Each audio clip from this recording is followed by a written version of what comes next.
In this video, we will use the inverse sine function to determine the measure of an angle given the terminal point's vertical distance above the center of the circle. So let's look at the following context. We have an angle, and we want to know the measure of the angle in radians. And all we know is the radius of the circle, which in this case is 2 units. So we have a radius of 2. And we know the terminal point's location.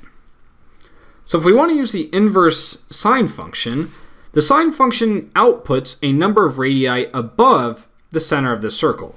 So if we look at this terminal point, it's some distance above the center of the circle. In this case, it's about 1.83 units above the center of the circle. Since the radius of the circle is 2 units, that terminal point is 1.83 divided by 2 radii above the center of the circle. So what we can say here is that sine of theta is equal to 1.83 divided by 2. Then the inverse sine function, so sine inverse, will take that number of radii as its input, and it should output the radian measure of that angle. So if we plug that value into our calculator, we should get a value of approximately 1.1555. Something like that.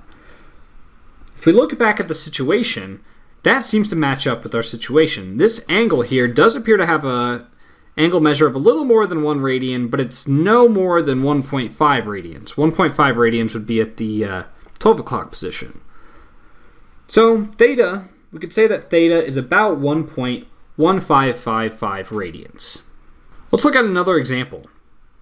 We have a similar context. We have an angle and another circle with a radius of 2 centered at its vertex, but now the terminal point is at negative 0.74, 1.86. So if we look at that terminal point, and we look at its distance above the center of the circle, we can say that that distance is 1.86 units. Since the radius of the circle is 2, it's 1.86 divided by 2 radii above the center of the circle. So if we try doing sine inverse of this number of radii, so we do inverse sine of that number of radii, we plug that into our calculator, we get a number out that's about 1.194. So we look back at our scenario, that doesn't seem to quite give us what we want.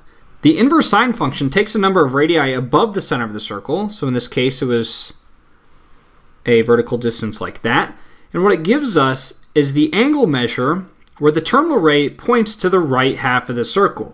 So what that output is actually giving us is the measure of that angle right there. It's supposed to pass through this point. So that angle about right there. So this angle right here is about 1.194. So geometrically, if we started with theta radians and then we rotated another 1.194 radians, then we should get half of a full rotation, which would be pi radians.